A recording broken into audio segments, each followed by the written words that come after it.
Buenas, mi nombre es Natalia Vega y vamos a mostrarles una breve síntesis de todo lo visto en neurociencia. Y para ello vamos a empezar a mostrar una pequeña conceptualización acerca de lo que es la fisiología general de la sensibilidad. Entonces tenemos que la fisiología general de la sensibilidad, el sistema nervioso central a través de sus células especializadas analiza los cambios y los estímulos físicos y químicos provenientes del ambiente externo y del interno corporal, comprueba su estado, evalúa los cambios y se adapta a las nuevas necesidades con comportamientos apropiados.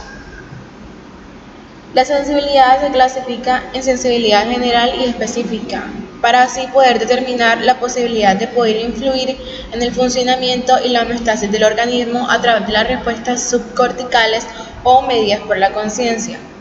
Entonces, la multiplicidad de los receptores, su capacidad para diferenciarse por tipo de fibras nerviosas, la morfología, la energía específica de activación, la ubicación, la organización espacial y estructural, provoca que los diversos investigadores hayan establecido diferentes tipos de clasificaciones. Entonces, aquí se pueden ver que la sensibilidad se clasifica en general y específica. En la general encontramos la corteza sensitiva primaria, donde encontramos aquellas sensaciones de temperatura, dolor, presión, vibración, tacto y la propiocepción. En la específica encontramos los centros encefálicos específicos, donde podemos ver la vista, el equilibrio, el olfato, el gusto y el oído. Y aquí tenemos los receptores y la clasificación. Entonces se dice que los receptores se pueden clasificar de acuerdo con las características de la respuesta de las fibras. Los receptores pueden ser de tipo tónico, fásico y mixto. En los tónicos están siempre activos y hay una detección de los parámetros que son constantemente monitorizados. En los fásicos perciben la intensidad y la frecuencia de variación del estímulo, o sea, el cambio de estado. En los mixtos encontramos que gestionan informaciones complejas de recepción de la posición y los movimientos articulares. Y aquí tenemos otra clasificación que se define en relación a la energía específica de cada activación de dicho receptor. Puede ser energía mecánica, térmica, química o electromagnética, dependiendo del receptor. Entonces, los mecanorreceptores que se activan a través de la energía mecánica, que modifican su membrana, son sensibles a estímulos como lo son la tensión, la presión, el movimiento, la vibración, el sonido, entre otros. Tenemos los baroreceptores que son sensibles al estiramiento y a la variación de la presión y se distribuyen en los vasos y en los órganos huecos. También tenemos los diferentes tipos de baroreceptores. Tenemos los del seno carotídeo y del seno aórtico, que estos detectan el estiramiento de la pared comparando el valor registrado con el de referencia.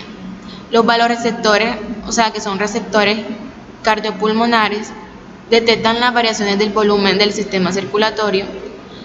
Del pulmón detectan la extensión de las paredes pulmonares y controlan la frecuencia respiratoria. Los baroreceptores del colon inducen a la defecación. Los del tubo digestivo inducen a la peristalsis. Y los de la vejiga urinaria inducen a la micción. Los termorreceptores, que son terminaciones nerviosas libres también, están presentes en la piel, sensibles a los cambios de la temperatura, incluso a los cambios pequeños. Y las fibras se diferencian por la percepción del frío, del calor, perjudicial y no perjudicial. Y estos receptores modulan la frecuencia de descarga en relación a la temperatura, como 34 grados centígrados, e inducen potenciales de acción a baja frecuencia. Tenemos los quimiorreceptores, que son receptores sensibles a los cambios químicos en la sangre y otros fluidos biológicos. Los hormoreceptores, que son receptores capaces de detectar la concentración de los solutos y el volumen de los fluidos corporales, controlan la sed osmótica a través de un mecanismo directo. Los nociceptores, que son receptores especializados en el reconocimiento de un posible daño en los tejidos de origen térmico, mecánico o químico, y algunas clases tienen respuesta de tipo fásico y otras de tipo tónico. Los fotorreceptores, que se encuentran en la retina, son sensibles a las ondas electromagnéticas y a la luz, y estos se dividen en conos y bastones. Los primeros numerosos en la fobia y son adecuados para la visión diurna y sensibles al calor. Los segundos, ausentes en la fobia, se distribuyen en las vías de la retina y son adecuados para la visión nocturna. Y aquí podemos tener la clasificación de acuerdo a la posición en el cuerpo y el origen del estímulo. Tenemos los esteroceptores, que perciben estímulos que proceden del mundo exterior. Los teleceptores perciben estímulos del mundo exterior que físicamente no están en contacto con el cuerpo y la piel, como el ojo, la nariz y el oído. Los propioceptores perciben estímulos de los huesos musculares, tendones, ligamentos y cápsulas articulares. Los enteroceptores, que perciben estímulos del cuerpo, en particular de los órganos de la membrana de revestimiento y de los vasos sanguíneos. Aquí tenemos el sistema somatosensorial, que tiene la función de poder medir la percepción de los impulsos inducidos por el ambiente en contacto con la superficie corporal y de gestionar las informaciones relacionadas con las fuerzas que operan en las áreas del cuerpo a nivel cutáneo, articular y musculotendinoso. Tenemos las tres clases de receptores: esteroceptores somáticos, propioceptores y enteroceptores. Tenemos los receptores cutáneos. Entonces, la piel es el órgano sensorial más externo y pesado de nuestro cuerpo, con una superficie de 1.8 metros cuadrados y un peso de 4 kilogramos, que nos protege y nos pone en contacto con el ambiente externo. Y aquí tenemos los receptores táctiles de tipo 1, que son superficiales y se activan tan pronto como un estímulo, alcanzando así su campo receptivo, proporcionando datos específicos sobre las características de los objetos que están en contacto con la piel. Tenemos los copúpulos de Meissner, que están conectados al tejido conectivo de la dermis y se estimulan a la menor modificación mecánica de la piel, como lo son las presiones muy ligeras mediante descargas nerviosas. Estos se encuentran localizados en mayor proporción en la piel de las manos, de la palma de las manos, de los dedos, la yema de los dedos e incluso la lengua. Estos son sensibles a los rozamientos, a las vibraciones por medio del objeto de deslizar los dedos. Tenemos las células y discos de Merkel, que están ubicados en el centro de las crestas de la epidermis. Se forman a partir de una célula en forma de disco que se transforma en una capa basal de la epidermis y son sensibles al aumento de la presión, también definidos como sensores proporcionales, porque estos duplican su presión el número de potenciales de acción por segundo. Aquí tenemos los receptores táctiles tipo 2, que están situados en la profundidad y tienen amplios campos receptivos, haciendo esto un punto caliente o de máxima sensibilización. Aquí tenemos los corpúsculos de Dater y Pacini, que se encuentran ubicados en la dermis de todo el cuerpo. Estos son sensibles a las vibraciones y a las presiones y tienen un amplio campo receptivo. Al mismo tiempo cuentan con un umbral bajo, es decir, una cantidad muy reducida de la señal enviada y recibida como advertencia de algún estímulo sensorial. Entonces, teniendo en cuenta que son ideales para el sentido de la vibración o el saltar, ya que son sensibles a movimientos pequeños. Tenemos los corpúsculos de Ruffini, que están ubicados en la profundidad de la dermis y en el sistema locomotor. Estos son sensibles a las deformaciones y a los estiramientos de la piel, teniendo así un alto campo receptivo y también se estimulan mediante la temperatura, en específico el calor. Tenemos los receptores adyacentes. El folículo piloso cuenta con adaptaciones rápidas que superficialmente son sensibles. Tenemos los propioceptores, que son datos sensoriales que se originan en los músculos, tendones, ligamentos, articulaciones y aponeurosis. Están en cuenta con un sentido de posición, un sentido de movimiento, un sentido de la fuerza y básicamente permitiendo el reconocer el movimiento y las fuerzas aplicadas que se generan en cada uno de los segmentos, como lo son el aparato musculotendinoso de Golgi y el uso muscular.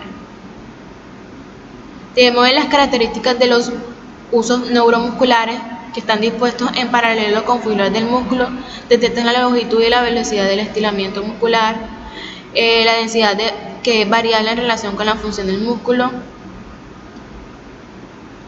y las fibras nerviosas sensitivas. Tenemos la clasificación de Lloyd, que provienen de las terminaciones nerviosas espinales de los usos neuromusculares. La de tipo 1B proviene de los órganos tendinosos de Golgi. La de tipo 2 provienen de las terminaciones secundarias en ramillete y en la mayoría de los mecanorreceptores somáticos. Los de tipo 3 provienen de los receptores para la sensibilidad táctil gruesa, térmica y dolorosa. Los de tipo 4 provienen de los receptores de la sensibilidad táctil gruesa, dolorosa, térmica y de la picazón.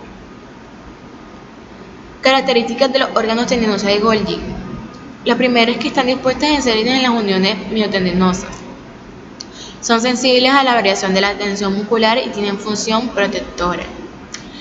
La tercera, el músculo se contrae provocando una tensión excesiva, activando las interneuronas inhibidoras del asta anterior. También tienen densidad variable en relación con la función y son extremadamente sensibles. Tienen la capacidad de percibir las mínimas variaciones de tensión. Las vías de la sensibilidad. Los receptores táctiles, musculares y articulares envían a los centros superiores la información ya analizada a nivel espinal, proyectándolos a través de las haces ascendentes. Las vías centrales de la sensibilidad táctil y propioceptiva consciente. Las fibras de los receptores táctiles, musculares y articulares se introducen en la médula espinal a través de las raíces dolorosas. Primera neurona. Ganglio espinal anexo a la raíz posterior del nervio raquídeo. Tenemos que no hacen sinapsis en ningún núcleo de la médula espinal, sino que se ascienden por el cordón posterior formando haces de Gold y Burdar, las cuales forman el sistema lemniscal. La segunda neurona, que se encuentra en los núcleos de Gold y Burdar, ubicados en la pared inferior del bulbo, estos se cruzan al lado opuesto y forman la cinta de Rey media, que termina en el lóbulo parietal de la corteza cerebral. Tenemos las vías de la sensibilidad táctil térmica y dolorosa no discriminativa, las cuales las fibras aferentes primarias que miden las sensaciones táctiles térmicas y dolorosas no discriminativas, que son protopáticas de los miembros y del tronco, forman sinapsis con neuronas del segundo orden del sistema anterolateral. Y esta se encuentra a nivel de las láminas 1, de la cuarta y la 5 hasta la sexta de la sustancia gris, de las astas dorsales ipsilaterales de la médula espinal. Las neuronas de segundo orden son en su mayoría amielínicas y de tamaño pequeño. Muchas gracias. Mi nombre es Angie Codina y les vengo a hablar acerca del desarrollo del niño de 1 a 3 años. Indicadores de desarrollo de 0 a 1 año. De 0 a 3 meses, el niño mantiene la cabeza erguida cuando está en brazos, fija la mirada y la mueve siguiendo movimientos de objetos o personas. De 3 a 6 meses levanta la cabeza, la mueve, gira cuando está boca arriba, hacia boca abajo, de un lado a otro. También suele agarrar objetos cercanos. De 6 a 9 meses se mantiene sentado sin apoyo, se arrastra por el suelo, se sostiene en pie con apoyo, sonríe al ver su imagen en un espejo.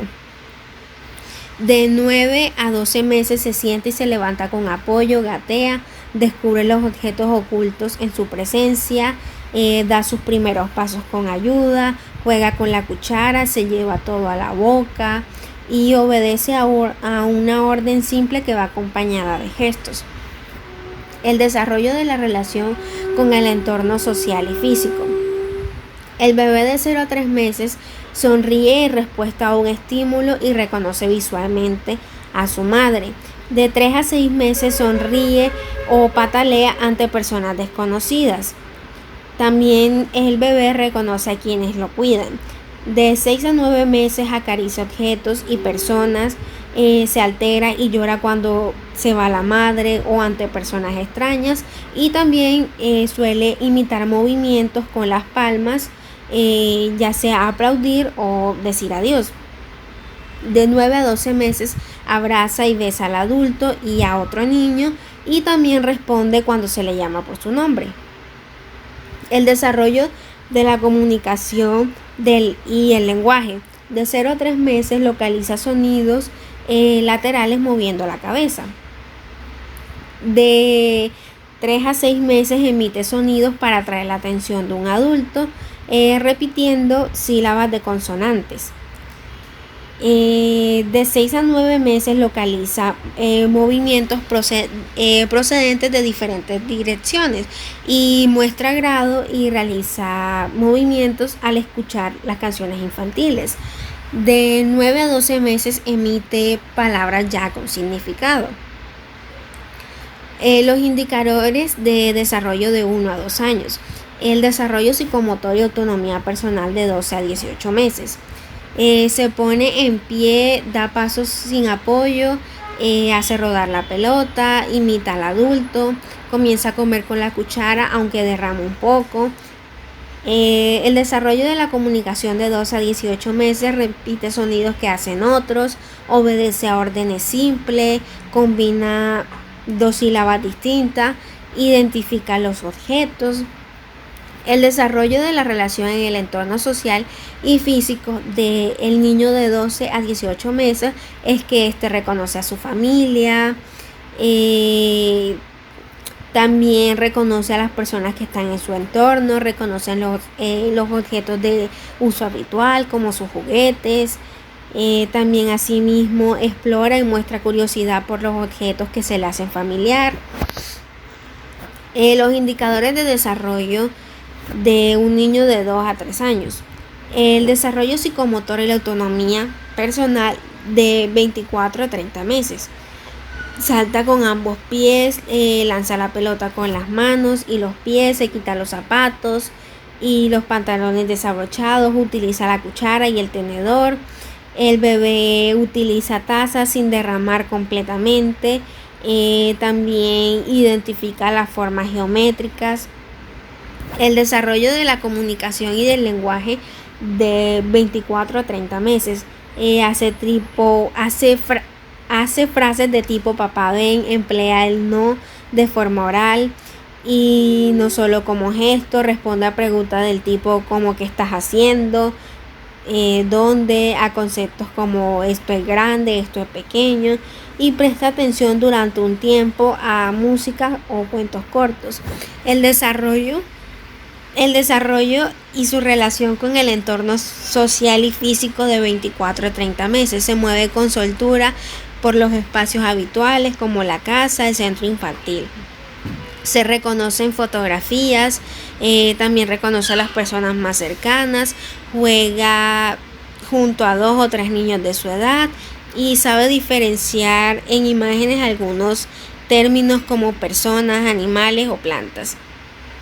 El desarrollo psicomotor y autonomía personal de 30 a 36 meses. Realiza actividades de enroscar y encajar. Es capaz de correr y saltar con cierto control, pide ir al baño cuando lo necesita, come de forma autónoma todo tipo de alimentos. El desarrollo de la comunicación y del lenguaje de 30 a 36 meses. Dice su sexo cuando se le pregunta. Emplea el gerundio, los plurales y los artículos. Asimismo es capaz de comunicarse a través de gestos y mímica, además del lenguaje oral. Habla de sí mismo en primera persona utilizando yo, mi y me en lugar de su nombre. El desarrollo de la relación con su entorno social y físico de 30 a 36 meses. Se muestra afecto hacia los niños más pequeños y animales. Va conociendo normas y hábitos de comportamiento social de los grupos en los que forma parte y comienza a identificar y distinguir diferentes sabores y olores. Identifica también los lugares en los que frecuenta mucho su familia, como panaderías, parques, etc. La infancia es un periodo de aprendizaje para el niño donde éste va a adquirir las capacidades básicas para poder interactuar con el mundo en el que vive. Esto supondría una serie de cambios que cada vez son más complejos, principalmente el desarrollo de los pequeños en el área cognitiva. El área del lenguaje es el área socioemocional y el área motora que conlleva a la adquisición progresiva de habilidades. Las características físicas y fases de la infancia. Después de que el niño haya pasado por la fase neonatal, el niño comenzará la segunda fase de su desarrollo evolutivo, la infancia. Durante el desarrollo de este periodo podemos distinguir 2 fases. La primera infancia o infancia que va desde el primer año hasta los 6 años y la segunda infancia que va desde los 6 años hasta los 12 años, prediciendo la adolescencia. A lo largo y a través de la infancia, en estas dos fases los niños experimentan una evolución física, cognitiva y lingüística muy rápida. La adquisición de una mayor autonomía se iniciará en el desarrollo y autoconcepto y la identidad de sí mismo. Además, se iniciará la sociabilización. La primera infancia de 1 a 3 años. Este periodo suele coincidir con la etapa en la que los niños asisten a la escuela infantil. Su evolución es la siguiente. El área motora, pues el niño siente curiosidad y explora todo lo que está a su alrededor, todo lo que será el motor de aprendizaje en cuanto a los cambios físicos. El niño irá creciendo, aunque lo hace mucho más lento que en las etapas anteriores. El área socioemocional, el niño sigue jugando en paralelo. A finales de esta fase comienza a compartir sus juegos con otros, iniciando así la sociabilización. En el área cognitiva tenemos que esta etapa es el pensamiento, donde nace el egocentrismo y le cuesta mucho imaginar lo que piensan o creen los demás. En el área del lenguaje tenemos la locución y la expresión verbal. Los niños comienzan a controlar el uso del lenguaje propiamente dicho. Al principio es un lenguaje telegráfico con palabras sueltas y más tarde tendrá la capacidad de generar frases simples con coherencia. Bueno, en 1 año el bebé empieza a explorar su nueva independencia, sube y baja, agarra todo, le gusta abrazar, tirar, patear la pelota, empujar, le siguen gustando las cosas como en la etapa anterior, como son los aros, los tambores, los muñecos. Su tiempo de atención es corto. Si se le sienta en una silla para enseñarle juegos educativos, puede que mejore la calidad de la atención. Pues también se recomienda a los padres no forzar al niño. En su tiempo de atención, el bebé entenderá más palabras de lo que puede decir. Su función motora fina aumentará a grandes pasos. Y los juguetes, hacer torres, jalar, vaciar y llenar, es lo que más llama la atención de los niños. A sus 2 años el niño tiene una mayor atención, se sentará y leerá o trabajará tareas motoras finas. También el desarrollo del lenguaje debe reforzarse más. Se le enseñan los colores, las formas y cantidades simples. Se le recomienda leerle a su hijo pasando por el dedo por debajo de las letras. Eso hace que el niño se involucre más en lo que está sucediendo en la historia a medida que él va imaginando lo que cree que está pasando cuando se lo dicen. Al enseñarle los objetos, usa adjetivos como grande, azul, redondo. Estos son conceptos que lo alistan para aprender. Estos niños son capaces de gatear correctamente, andar e incluso saltar. Usan palabras, las entienden, arrojan y recogen objetos, adquieren una buena destreza manual, tienen equilibrio, reconocen la propiedad de los objetos, es mío, manifiesta alegría frente a los logros personales y descubre el entorno y la naturaleza. A los 3 años, los expertos en el desarrollo de los niños dicen que el 3er año es crucial para su futuro de éxito educativo. Denle la libertad de explorar un ambiente seguro, continúe concentrándose en las destrezas del lenguaje y conceptos para la vida. Pues aquí podemos ayudar al niño a razonar pues en la solución de problemas, a promover el desarrollo del lenguaje, al enseñarle al niño a oír y seguir instrucciones. Pues estos niños también son capaces de jugar con compañeros, hablan y comprenden muy bien, corren y saltan sin dificultad, desarrollan muy buena destreza manual y también desarrollan curiosidades por explorar nuevas habilidades. Buenas, mi nombre es Keila Guerra. Hoy les vengo a hablar sobre el progreso en el control motor, en el número de grados de libertad en extremidades anatómicas. Reducción en los grados de libertad de rotación en una sola articulación. Para una sola articulación con solo un grado de libertad existe un par de articulaciones único para cada carga externa a fin de mantener esa posición o ángulo de la articulación. Se dice que según esta hipótesis, la posición de una extremidad corresponde al ángulo de la articulación donde las fuerzas externas debido a la gravedad equilibran las fuerzas generadas por los músculos y las acciones reflejas. Entonces, esta hipótesis relaciona los ángulos articulares con la fuerza muscular por su rigidez, que está determinada por las propiedades mecánicas del músculo y por las acciones reflejas. Bueno, esta rigidez se debe a las propiedades mecánicas del músculo. Esta hipótesis cambia el problema de encontrar la postura correcta en el espacio de la articulación compensadora para resolver el patrón de activación muscular correcto en el espacio muscular redundante e incluso de mayor dimensión. Bueno, la forma en que el sistema motor se ocupa de este problema es a través de los investigadores, sucesivamente para el lobo.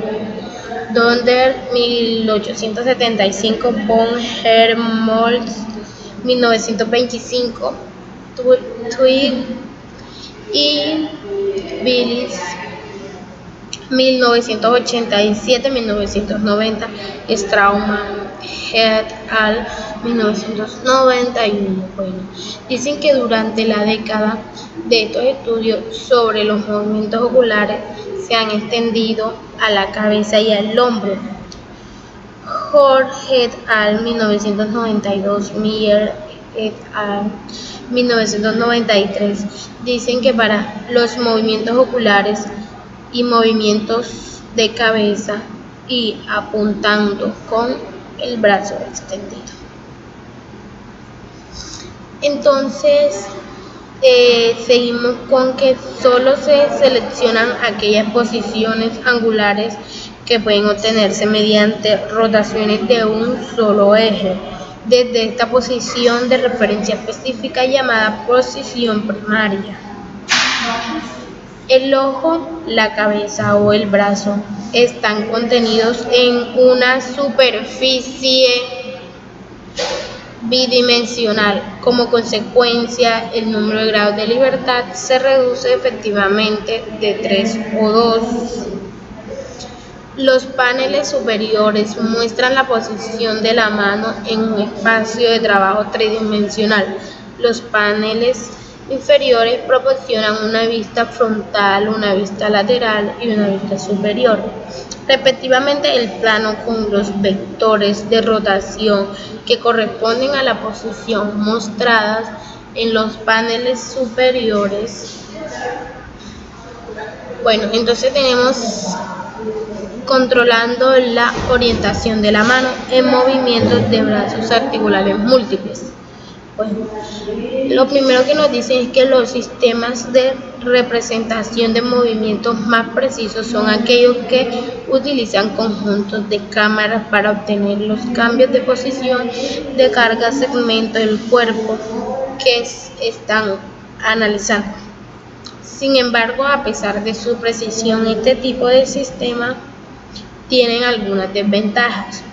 Una de las principales desventajas que estos sistemas deben utilizarse en lugares específicos con condiciones de luz, espacio y movimiento controlado, es decir, idealmente dentro de lugares cerrados donde las cámaras se encuentren cuidadosamente colocadas y calibradas para captar todos los movimientos de una persona. mientras que otra gran desventaja es que estos sistemas solo pueden generar modelos de, modelos de movimientos de grupos restringidos de personas.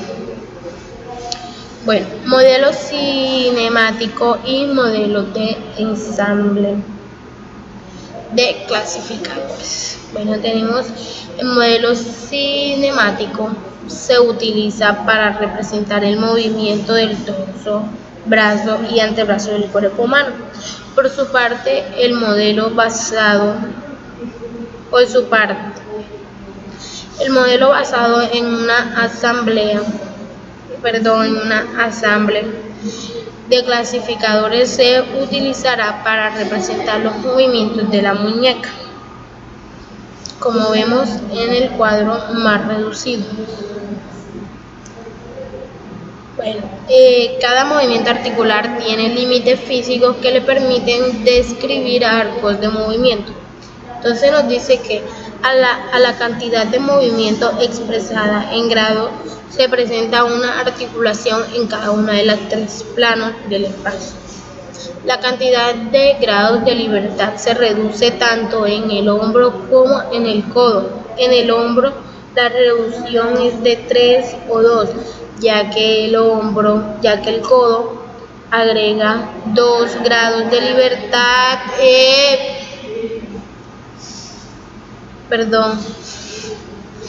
2 grados de libertad a la variable 3 grados de libertad en el hombro. El número total de grados variables de libertad para el wrist es de menos de 5. Basado en el supuesto de que los movimientos del hombro desde una posición inicial hasta una posición final son rotaciones de un solo eje. La trayectoria del hombro durante el movimiento viene dada para el vector de rotación. Entonces tenemos la reducción de los grados de libertad en los patrones de activación. Bueno, aquí se dice que en los estudios anteriores se han demostrado que la contribución relativa de los flexores del codo al torque del codo es producida y consiste en todos los sujetos. Según Jamison y Caldwell, 1993, Borges y Van Kerkhove, 1971, Selwyn, 1994. Esto indica que se impone de grados de la libertad disponible a través de la cantidad de músculo. Sin embargo, no existe un modelo para explicar o entender los patrones de activación muscular observados. La activación relativa del músculo parece diferir del par del codo en función del tipo de contracción. Tenwell et al. 1994 encontraron que la activación relativa del músculo flexor difiere para la contracción concéntrica y excéntrica en comparación con la contracción isométrica. En otro experimento, 1990, instruyó a los sujetos para controlar la fuerza o la posición mientras se movían una precarga constante. La activación relativa de los músculos monoarticulares y biarticulares fue propuesto por Van Ingen Schoenau, 1998, que este modelo se basó en el hecho de que el uso de los músculos biarticulares puede mejorar la eficiencia del movimiento. Y tenemos la reducción de los grados de libertad en músculo. Entonces tenemos que los escritores Arno Meri, 1982 y 1984, Kandul Kenner, Segal, 1992 y Van Zuley 1988, han demostrado que muchos músculos tienen varias subpoblaciones o motores y que cada uno con su propia tarea y una activación dependiente. Es decir, no hay una activación homogénea de todas las unidades motoras, sino que dentro de las subpoblaciones de las unidades motoras las consideran elementos de generaciones de fuerza funcional básica en un músculo. Y nos decían que cada músculo tiene diferentes tipos de fibras musculares, cada una con diferentes propiedades funcionales. Estas diferentes propiedades se hacen evidentes en la capacidad de fatiga y en la contracción de varias unidades motrices. Entonces, Holloway en 1995 informaron diferentes patrones de reclutamiento de contracturas, tales como motoras isométricas, las concéntricas y la excéntrica. Entonces decía que dentro de la población de unidades motoras hay diferentes reclutamientos isométricos que pueden activarse selectivamente. Estos resultados indican que el número de grados de libertad de todos los números que actúan sobre una articulación es mucho mayor que el número de músculos en sí. Y también nos decían que el uso de todos estos grados de libertad es consistente y reproducible tanto dentro y en todos los sujetos. Y pues para concluir tenemos que en este apartado se ha brindado una descripción general de los diversos grados del sistema nervioso central para controlar el aparato motor. Sin embargo, cuando encuentre alguna solución para el problema, la redundancia tenga en cuenta que el problema de reducción surge al elegir cómo hacer un movimiento, es decir, la redundancia debe considerarse en el nivel de control en lugar de en el nivel mecánico periférico. Y tenemos un tipo de enfoque. El primer tipo de enfoque es frecuentemente referido como optimización inversa. El segundo sería que este enfoque se conoce como optimización hacia adelante. Dice, otros aspectos que se ha sido ignorado en la mayoría de los estudios de muchos llamados grados de libertad no son independientes. Por ejemplo, los grados de libertad relacionados con las articulaciones en extremidades con múltiples propiedades se relacionan en los grados de libertad de un conjunto de músculos monoarticulares y biarticulares. En particular, la acción específica de los movimientos biarticulares puede dar lugar a un patrón de activación específica en los músculos, según lo predicho por Van Inenschenang, 1989. Dice que los criterios deben ser flexibles y dependen de la tarea. Gracias.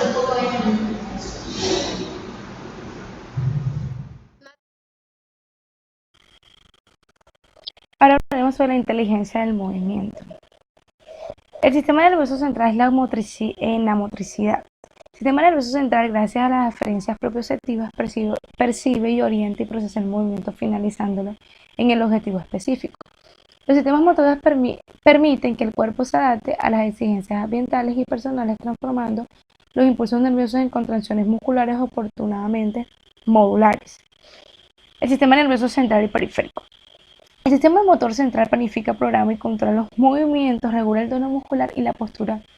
Permite modificaciones finas y controladas del gesto, mientras que el sistema motor periférico hace concreto, controlable y posteriormente adaptable lo organizado.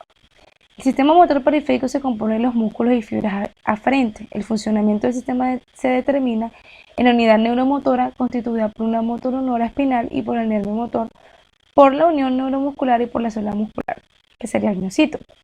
La organización del sistema motor periférico. El sistema motor periférico tiene dos etapas. Las fibras aferentes, que son las sensoriales musculares, que en ellas están los órganos tendinosos de Golgi y los usos musculares. Y está la unidad neuromotora, donde se encuentran la motoneuronal espinal, los nervios motores, unión neuromuscular y célula muscular. Y unión célula muscular. Listo. Ahora hablaremos de...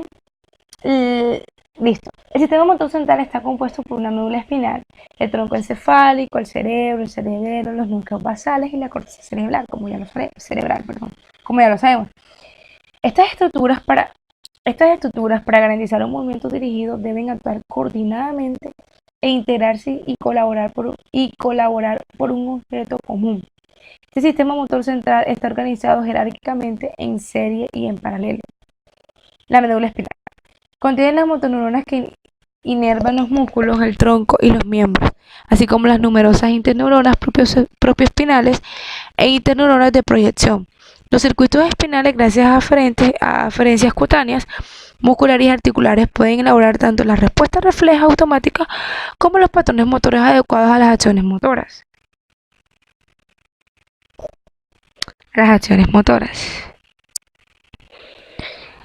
Tronco encefálico. El tronco encefálico se controla a su vez desde el cerebelo de los núcleos basales y de la corteza cerebral. Contiene unos núcleos motores de los nervios craneales que inervan los músculos de la lengua y la cara y los ojos, de los cuales supervisa los movimientos en colaboración con otras estructuras. Corteza cerebral. Representa el nivel jerárquico más elevado esquemáticamente, dividida en área motora primaria y no primaria. Recoge los datos de las áreas de asociación sensitiva y motoras y los procesa comparándolos con el conocimiento y experiencias previas. Esto permite llevar a cabo los movimientos voluntarios simples y complejos, reformular y corregir el movimiento con el contexto en el que se lleva a cabo. Los reflejos se dice que los reflejos son primeramente procesados por los circuitos de la médula espinal y el tronco encefálico. Algunos reflejos pueden ser entrenados por medio del equilibrio usando situaciones de inestabilidad controlable y dificultad creciente. Arco reflejo. Es la vía nerviosa de un único reflejo. El arco de reflejo puede desencadenarse por la actividad de un esteroceptor, de un propioceptor o de un esteroceptor. Reflejo miotático inverso. Este reflejo tiene las siguientes funciones: función protectora de los músculos, tendones y articulaciones, supervisión del estado de contracción del músculo, modulación de la fuerza y coordinación fina. Reflejos cutáneos. Los reflejos cutáneos son polisonáticos con numerosas ramificaciones, son dependientes del contexto motor, son más auxiliares con respecto a las acciones y la postura, por eso son extremadamente variables. Respuestas que estas pueden dar son reflejo flexor, reflejo extensor cruzado y reacción postural. Reacciones de equilibrio durante el crecimiento. Primero tenemos el reflejo cementario. El reflejo cementario dice que de la cabeza del tronco de los miembros superiores e inferiores. De 6 a 8 meses desde sentado, abducción del miembro superior y apoyo de la mano del lado de la caída. De 10 a 12 meses sentado en extensión de los miembros superiores. Los mecánicos reflejos combinados son reacciones de paracaídas. De 4 a 5 meses, extensión y abducción del miembro inferior cuando se apoya con los pies. De 7 a 8 meses, extensión y abducción de miembros inferiores y superior cuando se apoya con el suelo sujetando. Modalidades operativas del sistema de control. Tenemos a feedback, que dice que utilizar los resultados sensoriales para modificar el movimiento. Tenemos a feed forward, que verifica con los sentidos y requiere la acción y predispone el movimiento sobre la base de las experiencias previas. Movimientos rítmicos clínicos. Son las combinaciones de movimientos producidas por circuitos espinales del tronco encefálico. Las acciones se activan por comandos corticales, luego puede seguir sin influencias cerebrales que no sean necesarias para suspensión o corrección. El pie como órgano sensorial y de movimiento. Durante la marcha se analizan varias cosas entre momentos biomecánicos que garantizan la estabilidad y momentos fisiológicos relacionados con el movimiento. El pie es de mucha importancia durante la posición erecta y la deambulación. El pie detecta toda la información sobre el terreno.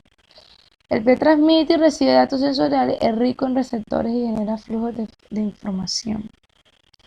El pie se mueve incluso cuando estamos quietos en ortostatismo para contrarrestar las oscilaciones posturales. Garantiza el equilibrio y para asegurar la eficacia de su sistema bomba circulatoria. Sensorial. Para conocer el mundo exterior e interior, se dice que tenemos las funciones del pie. Tenemos la sensorial, la estática, dinámica y la de amortiguación. En la sensorial tenemos que para conocer el mundo exterior e interior, la estática para mantener el equilibrio, la dinámica para consentir la propulsión y la de amortiguación para adaptarse al terreno utilizando de la mejor forma la fuerza. Ok, tenemos la fase de apoyo de la marcha. El pie en la fase de apoyo de la marcha. Como realmente tenemos la primera parte del apoyo del pie, no se opone a la fuerza de gravedad. La utiliza para adaptarse al terreno. Fase de rigidez es la que el pie se opone a la fuerza de gravedad, aumenta la rigidez para permitir la propulsión. La etapa de relajación, acompañada por una rotación interna de la pierna, el pie llega al suelo en eversión, el calcáneo en varo. Aprendizaje motor. Es la capacidad de generalizar los movimientos aprendidos y hacerlos propios a través de un proceso voluntario de comprensión y de reelaboración más o menos exigente. Hablaremos ahora del modelo de aprendizaje de Schwick. La adquisición de nuevas habilidades motoras después de la integración de dos índices fundamentales, que es el programa motor generalizado y esquema motor. Hablaremos del programa motor generalizado. Está constituido por un conjunto de comandos estructurados almacenados en el tiempo que no requiere retroalimentación. Es capaz de realizar autónomamente el gesto. Esquema de llamada closed loop. Ahora tenemos el esquema motor, fruto de la relación entre el basaje motor del individuo e intención motora de los ajustes de la retroalimentación. Puede ser cuidadosamente finalizada con el objetivo que desea alcanzar. Esquema de reconocimiento Open Loop sensorial. Hablemos ahora de la locomoción. Es la lucha del hombre contra la fuerza de la gravedad, ha sido ganada con el paso de la cuadrupedia o la bipedestación y la deambulación desde el nacimiento. Los circuitos espinales están programados para esta actividad. El bebé. Gateando y poniéndose de pie, además de programar las cadenas cinéticas cruzadas, adquiere gradualmente la fuerza necesaria para sostener el cuerpo, como lo podemos observar en esa imagen. El anciano. En cambio, sufre una regresión funcional del paso debido a la involución de las mismas habilidades diseñadas cuando era un bebé.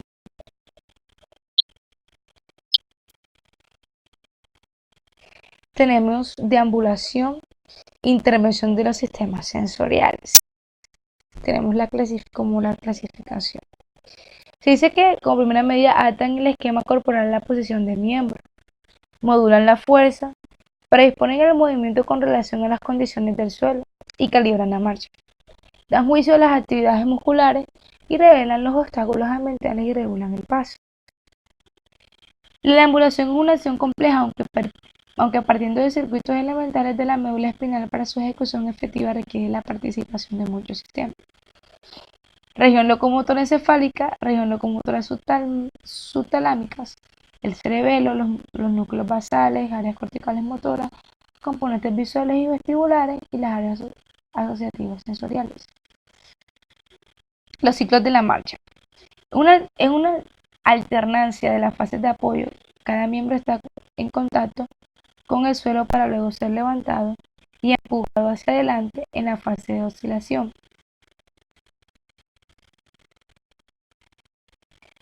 Plano del espacio. Están realizados por los miembros y por los principales volúmenes corporales, son útiles para armonizar el gesto de un conjunto y para hacerlo económico. El apoyo monopodal, el baricentro se desplaza hacia el miembro de apoyo, mientras que en el doble apoyo se mantiene en el centro, en la fase en la que un pie está en apoyo y el otro oscila. Muchas gracias. Bueno, voy a hablar sobre los desplazamientos de posición media. El pataleo. Los primeros ademanes relacionados con el desplazamiento y el futuro caminar son los típicos movimientos de pataleo. Son movimientos sumamente estudiados, especialmente desde la perspectiva dinámica simétrica por Esther Telen y sus colaboradores. Aquí en donde se encuentra la necesidad no solo de coordinar las piernas, sino también los brazos, es decir, los 4 miembros, tanto en forma variada como específica. También se necesita para manejar el equilibrio, para voltear y para empezar a desplazarse. Telen y sus colaboradores encontraron que la primera fase se manifiesta en 2 tipos de movimientos diferentes. Una es la respuesta del pataleo kicking y la famosa marcha automática stepping. Dice que a pesar de ser movimientos con el mismo origen neurológico, la marcha automática desaparece después de los primeros meses por el pataleo continuo. Pero es permitido a los investigadores tomar conciencia de otros factores que influyen en el desarrollo y que no se habían tenido en cuenta hasta la fecha. Dice también que el pataleo forma parte de los movimientos que son reacciones ante un estímulo externo, sino que emergen en el interior del sistema de forma espontánea. Son manifestaciones de procesos internos que aparecen especialmente cuando la posición crea cierta estabilidad en el tronco. Transición al gateo. Unos meses más tarde el infante empieza boca abajo a levantar la pelvis del suelo, lo que podría decir que marca la entrada en la fase del gateo. Hay que precisar aquí que algunos bebés con pocas semanas cuentan con suficiente fuerza para apoyarse en las manos y en las rodillas. Movimientos rítmicos. Son movimientos que el niño empieza a hacer de modo espontáneo en diferentes movimientos de su desarrollo. Estos movimientos pueden ser raros, pero forman parte del desarrollo normal del infante. Uno de los primeros movimientos rítmicos aparecen después del nacimiento.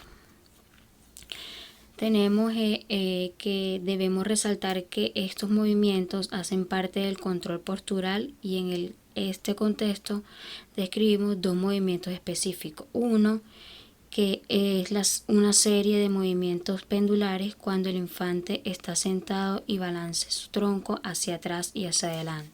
Y 2, donde el infante comienza a ponerse de pie y efectúa movimientos que le hacen subir y bajar. Factores para evaluar en los movimientos rítmicos. El porcentaje de tiempo por el día en que el infante realiza estos movimientos, su rango está entre 1 y media hora por día. Debe tener en cuenta si después del 1 año y medio el infante persiste en esos movimientos. También se tienen unas características donde existen cambios cualitativos en los bebés, dependiendo del tiempo que tenga. El organismo mismo se encarga de la maduración y también el tronco. El entorno hace que el bebé tenga un mejor desarrollo y un mejor control de sus movimientos rítmicos. Gatear. Se habla de gatear cuando el bebé empieza a apoyarse en las manos y rodillas, lo cual implica que debe financiar el equilibrio. El infante cuenta con control postural, control y sostén de la cabeza, maduración en el sistema vestibular, es decir, una relación entre el oído y el espacio. Cuenta con un punto de partida estable que es boca abajo. También utiliza brazos, piernas, pie, columna y cintura escapular. Y usa las articulaciones de la cadera. Se debe tener en cuenta que primero los bebés pasan varias semanas en posición de gato o cuatro patas, jugando en el equilibrio sin desplazarse. También algunos encuentran la manera de sentarse desde esa configuración de estar apoyado. Cuando el infante tiene la suficiente seguridad, empieza a explorar nuevos lugares como un principio de desplazamiento. Tenemos que interconectar los hemisferios, que es donde el cerebro necesita determinados movimientos para interconectarse con las dos partes del cuerpo o sus dos hemisferios. En cada fase del desarrollo aumenta el grado de interacción del cerebro con diferentes cualidades que aporta cada hemisferio. Aquí tenemos los dos hemisferios, que es el hemisferio izquierdo y el hemisferio derecho. Aquí tenemos deslizamiento sobre la rodilla. Dice que desde la posición de manos y rodillas hay dos principios básicos de seguir hacia las posiciones más altas en el espacio. Primera, elevar las manos y por ende el tronco y la cabeza. Esto ocurre cuando el infante se encuentra con algo de apoyo. El infante ya cuenta con un buen control postural, especialmente de la cabeza, de lo que implica la maduración fundamental del organismo del equilibrio. El sistema vestibular también posee cierta estabilidad en la parte alta de su cuerpo, por el apoyo en las manos. No es una estabilidad rígida, sino flexible. Dice que los movimientos rítmicos al balancear la pelvis ayudan al infante a encontrar y sintonizar las articulaciones de la cadera para la nueva aventura que viene siendo un gateo. Aquí tenemos si el bebé ha sido transitado extensamente las fases previas de giro y de reptar. Probablemente sea un cambio rápido porque el cerebro reconoce el patrón cruzado como algo natural y simplemente lo adapta a las nuevas condiciones a gato. Caminata de oso. Aparece cuando el infante mantiene el apoyo con las manos y los pies en el suelo, pero despega las rodillas elevando la pelvis como un oso. Este movimiento eleva en el centro de gravedad al punto más alto posible y al mismo tiempo se reduce el apoyo a 4 puntos, las manos y los pies. Esto abre una serie de posibilidades muy importantes a nivel de movilidad. Un aspecto menos evidente de la caminata de oso es la posibilidad de volver al apoyo en el suelo con las manos. Si el infante pierde el equilibrio en sus posteriores exploraciones de pie, esto le brinda mucha seguridad para explorar con confianza las responsabilidades de la alta posición. La simetría. 1. El fenómeno de la simetría se puede ver a lo largo del desarrollo, especialmente entre la derecha e izquierda. Por un lado, la naturaleza tiende a buscar las vías más orgánicas, fáciles y disponibles. 2. Como la anatomía de muchas articulaciones del esqueleto está basada en espirales, un movimiento simétrico necesita un grado de preparación, aprendizaje y organización más alta. También tiene que ver con el cerebro y principalmente con el sistema sensorio-motor, cuyo funcionamiento permite que un hemisferio aprenda del otro con mucha facilidad. Alzar el brazo extendido puede apreciar mucho en la fase de raptar y uno de los movimientos esenciales para el óptimo desarrollo de la mano y la motricidad llamada fina. Sentarse. El bebé puede sentarse por su propia cuenta cuando está preparado para ello. Entonces lo hará sin ayuda externa. El sentarse tiene que ver con el desarrollo funcional, pues si lo realiza mucho antes de una manera forzada y recurrente puede ocasionar una dificultad de aprendizaje porque se le está pidiendo al sistema nervioso del bebé que cree una estabilidad cuando no cuenta todavía con los recursos para ello. Se dice que es recomendable dejar que el bebé queme sus etapas dependiendo de su desarrollo y no anticipándolo a funciones posteriores. Cuando el bebé se sienta por sí solo, significa que previamente se ha obtenido un aprendizaje a nivel del movimiento adquirido de la confianza. Transiciones. Se considera como la puerta que se abre a la posición sentada, es decir, que cuando el bebé aprende a trasladar su peso del tronco y la pelvis de un lado a otro. El apoyo con las manos. Cuando el bebé sienta por primera vez, necesita el apoyo de las manos para sostener su tronco y cabeza. A medida que mejore su control postural, reducirá la superficie de apoyo secundario. La configuración de las piernas. Se dice que se debe observar cómo configura sus piernas. Esto influye que la médula y las partes superiores del cuerpo.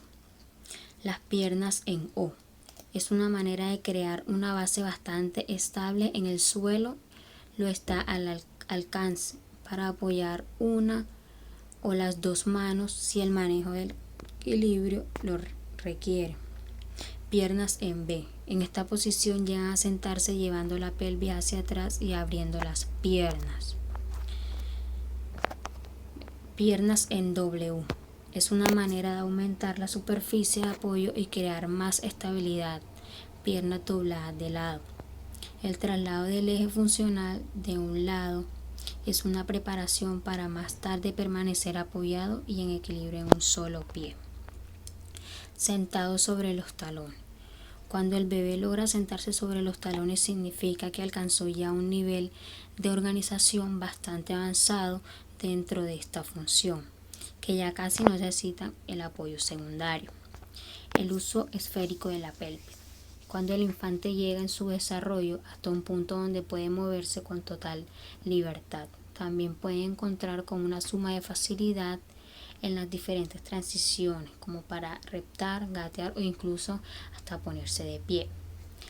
En este mismo principio se puede apreciar en las artes marciales como, según Feldenkrais, dice que el cinturón negro en judo es la total libertad de la pelvis y el respectivo manejo del centro de la gravedad que lo determina la superioridad sobre el otro. En otras formas, a medida de que el bebé integra los movimientos básicos para sentarse, añaden nuevas formas para sentarse con las piernas cruzadas o con ambas piernas extendidas. Hay muchas formas y diferentes niveles de organización a tener en cuenta para entender que estar sentado no es una mera posición corporal, lo que es un desvío del infante, consigna liberar a las dos manos de su función de apoyo. Gracias. Vengo a hablar de resonación. El resonación se define en 3 etapas. Primera etapa, se esboza con una larga lista de diferentes aspectos que lo caracterizan. Segunda etapa, el desarrollo se clasifica por meses, se describe lo que pasa en cada mes.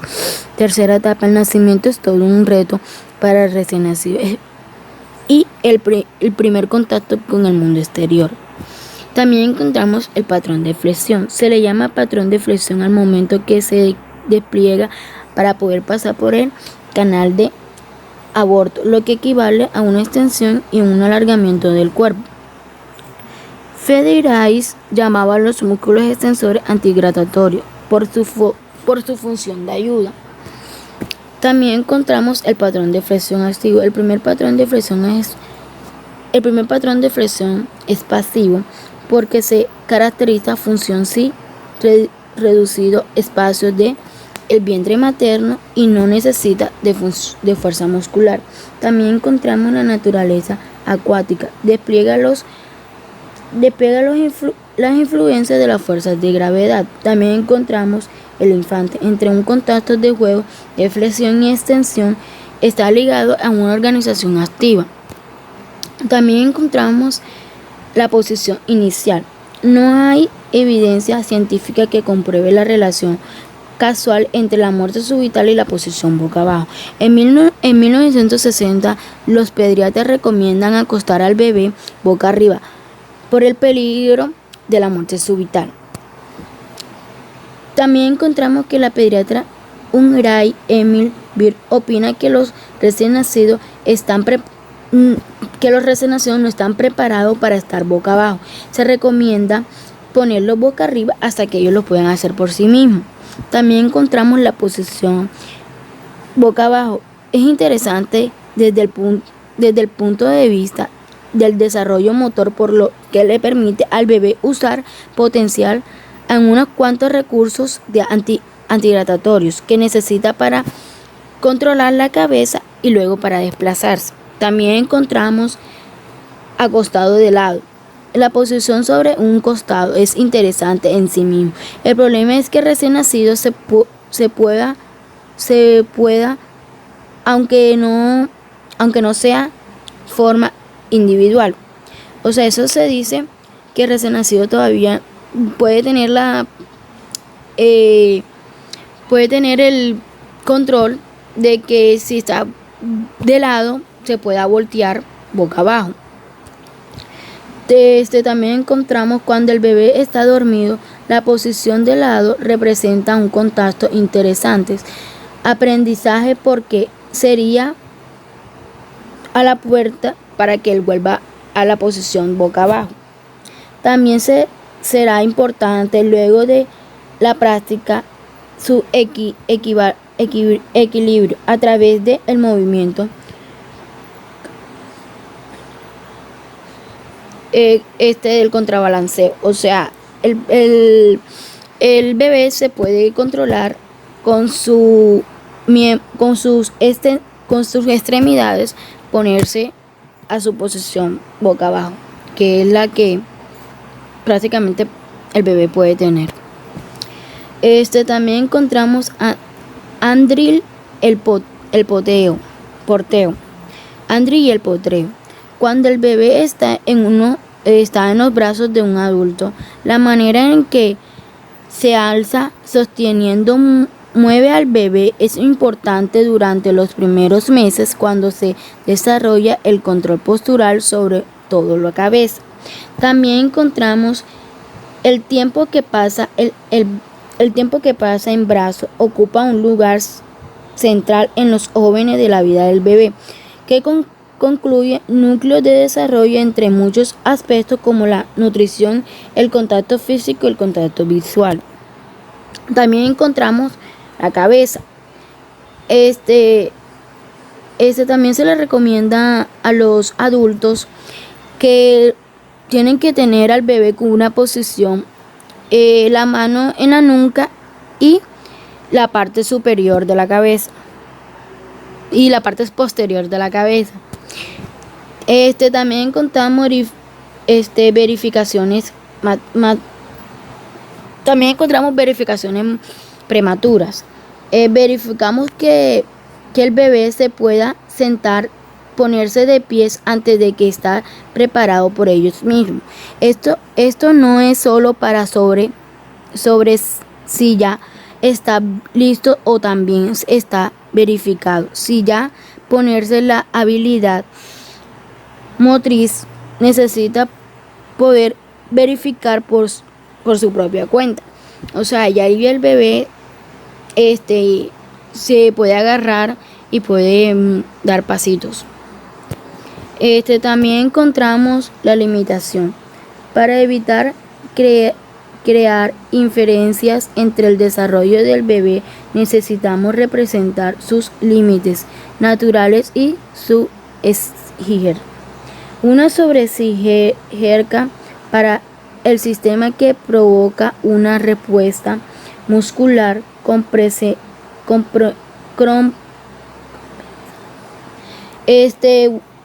compensatoria al final de reducir la fuerza de gravedad. También encontramos es extensión inferencia.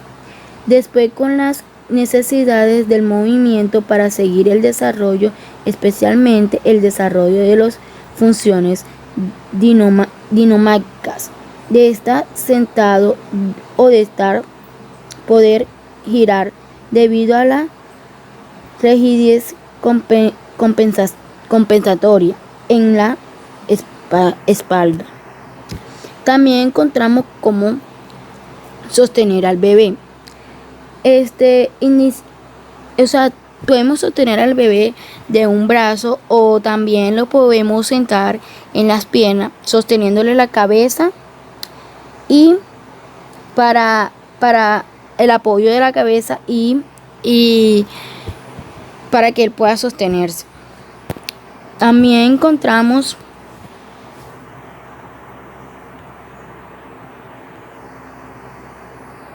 cómo alzarlo. Iniciar cuando el bebé comienza a rodar en un lado a otro con todo el cuerpo. Encuentra que ya cierto control de la cabeza se puede empezar a alzar siguiendo la misma ruta. También encontramos separar las piernas. A medida que van avanzando los meses, el bebé empieza a desplazarse en el espacio por su propia cuenta. Es posible sentarlo sobre la pelvis de un adulto. De esta manera favorece a la formación óptima de las articulaciones. También encontramos los hábitos del bebé. Cuando el bebé crece, aumenta su control postural a la hábitos de mover y levantar al bebé siempre de la misma forma, del mismo lado, siguiendo influyendo el desarrollo. También encontramos el peso. Esta etapa, la primera función de los músculos no sostener la cabeza, sino configurar los huesos para crear un soporte óptimo, firme y la vez de flexibilidad.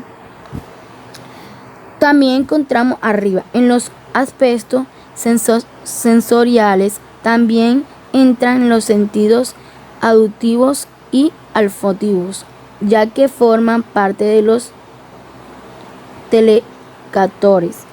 También encontramos estos sentidos se encuentran en la cabeza y tienen una importancia suprema para la organización a nivel del movimiento.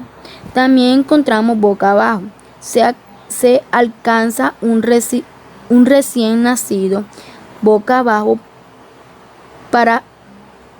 podrá levantar su cabeza, pero solo lo suficiente para girar hacia un lado en el fin de asegurar que la vía respiratoria está libre. También encontramos la pelvis. A medida que aprenden a bajar la pelvis al suelo, también está en condición de subir la cabeza hasta llegar finalmente a los 90. Para esta necesitamos encontrar más extensión en el cuerpo, especialmente en las columnas y articulaciones de la cabeza. También encontramos reducir la superficie del apoyo.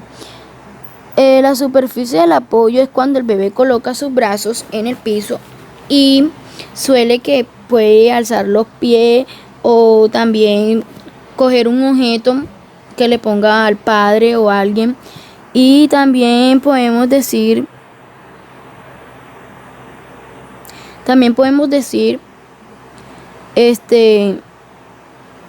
que la pelvis cara enterar las piernas y los brazos a las manos.